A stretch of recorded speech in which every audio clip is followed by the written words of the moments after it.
안녕하십니까. 밝은 누리 모임의 이창영입니다.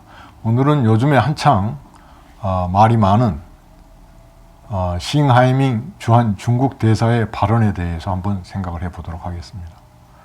그걸 두고 사람들은 대중 굴종 애교가 아니냐 이렇게 얘기를 하고 있는데, 민주당에서는 그것은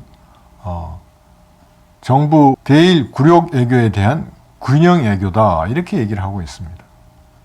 과연 대일 굴욕 애교에 대한 균형 애교를 위해서는 제1야당의 대표가 일개 대사의 관제에 찾아가 가지고 10여 분간 다소곳이 대사의 자국의 정부를 비난하는 일장 훈시를 학생처럼 들어야만 되겠습니까?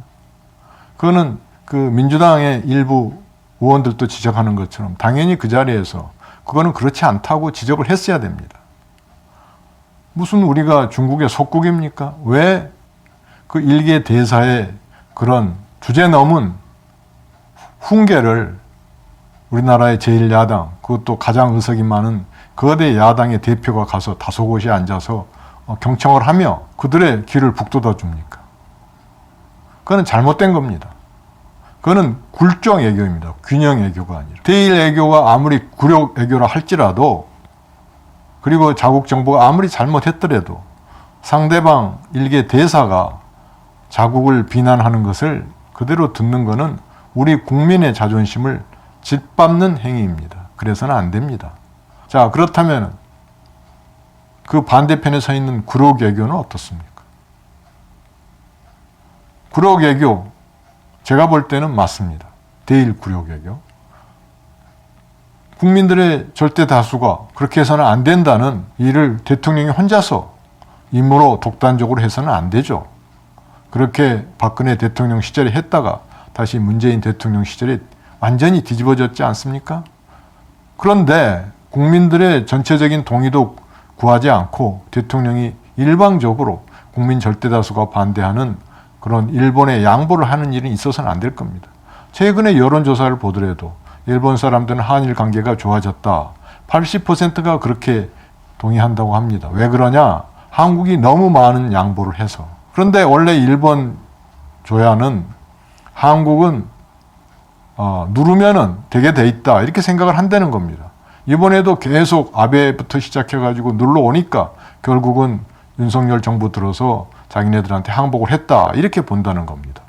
그런데 문제는 그런 외형적인 것을 떠나서 실제로 우리 국민 대다수가 일제가 잘못한 그 강제징용과 위안부 강제 끌고 가가지고 위안부를 시키는 그런 거를 국민 절대다수가 일본에 사과를 바라고 있는데 일본이 사과할 필요가 없다. 대통령이 독단적으로 그렇게 얘기할 수가 있는 겁니까?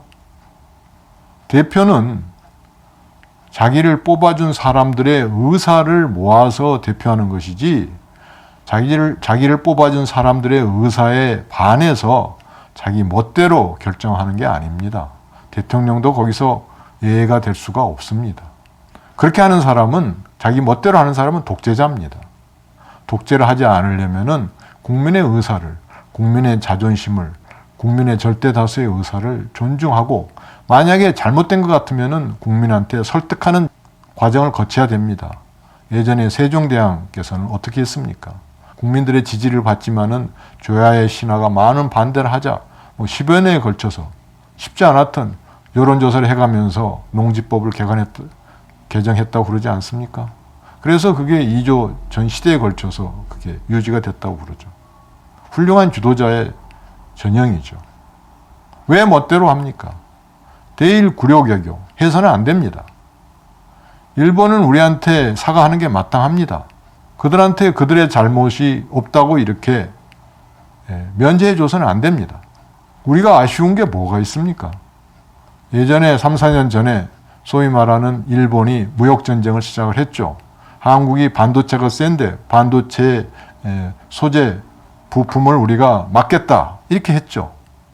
그러면 한국이 금방 굴복하고 들어올 걸로 생각했지만은 당시 우리나라 굴복하지 않고 잘 버텨냈고 오히려 전화위복의 계기로 삼아서 소재, 부품, 장비까지 소부장의 국산화를 상당한 부분 이뤄냈고 거기에 대해서 우리는 자신감을 오히려 갖게 됐습니다. 일본은 오히려 그거에 대해서 자기네들이 그런 조치를 해가지고 자기네 시장을 잃었다고 오히려 잘못했다고 그렇게 후회하고 있다고 그럽니다.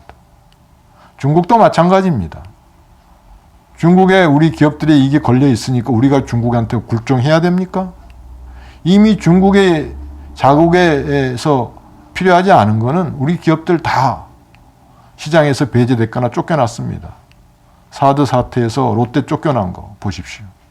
자, 그 다음에 현대자동차. 옛날에 중국에서 거의 170, 80만 대 팔았는데 요즘에는 30만 대도 팔까 말까 한다고 그럽니다. 왜 그러느냐? 이제 중국이 자기네들 기술 수준이 향상돼 가지고 이제 한국차 살 필요 없다는 거죠. 더 극단적인 예가 바로 삼성 휴대폰입니다. 삼성 휴대폰 예전에는 중국 시장 점유율 1위였습니다. 그러나 중국 애들이 기술을 배워가지고 자국에서 휴대폰을 생산하면서 지금 삼성의 중국 시장 점유율은 0% 됩니다. 1%도 안 된다고 그럽니다. 그들에게 필요하지 않은 것은 중국에서 철저히 우리 배제되고 있습니다. 배터리도 중국 시장에 진출하지 못했던 이유가 초기에 자기네 것만 보조금을 지불하고 한국산 전지는 차별대회했기 때문에 중국 시장에서 철저히 배제된 거 아닙니까? 그러니까 그들이 할 수 있는 배터리나 휴대폰이나 자동차나 지금 조선도 마찬가지입니다. 중국 회사에서 우리나라 선박을 사는 발주하는 경우가 있습니까? 없습니다. 어차피 그러니까 그들도 그들이 필요해서 한국에서 수입을 하는 겁니다. 반도체가 대표적인 경우죠. 이제는 반도체까지 자기네들이 자체 국산을 해가지고 한국 반도체 이제 없어도 된다. 이렇게 지금 엄포를 놓고 있지만 아직까지는 그래도 우리의 반도체가 필요할 겁니다. 그러니까 우리도 어디까지나 논리적으로 근거를 해야지. 무조건 우리 기업이 중국에서 피해를 받을 거니까 어느 정도 굴욕은 감수해야 된다. 이런 굴종이 어디 있습니까?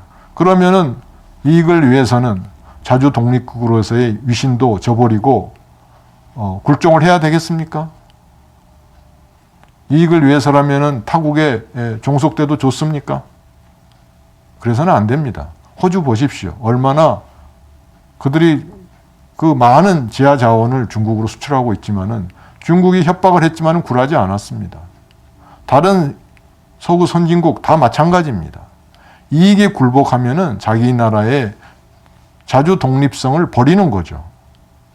그런데 제1야당의 대표가 균형 애교를 합시고 굴종 애교를 벌여서야 되겠습니까? 더군다나 그 당에서는 얼마 전에 돈봉투로 그 전당대회에서 대표 선거를 매표를 했습니다. 매표라는 것은 가장 나쁜 민주주의에 반대되는 범죄입니다. 왜냐? 민주주의의 근간은 공정한 선거입니다. 공정한 투표입니다. 그런데 돈을 주고 표를 사가지고 공정한 투표를 방해했다는 것은 이거는 민주주의 사회에서 있을 수 없는 겁니다. 그럼에도 불구하고 그런 일에 간여된 2명의 체포 동의안을 그 민주당 의원들의 주도로 부결시켰습니다. 이게 말이 되는 겁니까? 그런 특권이 왜 필요합니까? 정말 우리 정치권 여든 야든 이래서는 안 됩니다. 정말로 새로운 정치로 완전히 바꿔야만이 대한민국이 앞으로 발전할 수 있습니다. 함께 바꿔 나갑시다. 고맙습니다.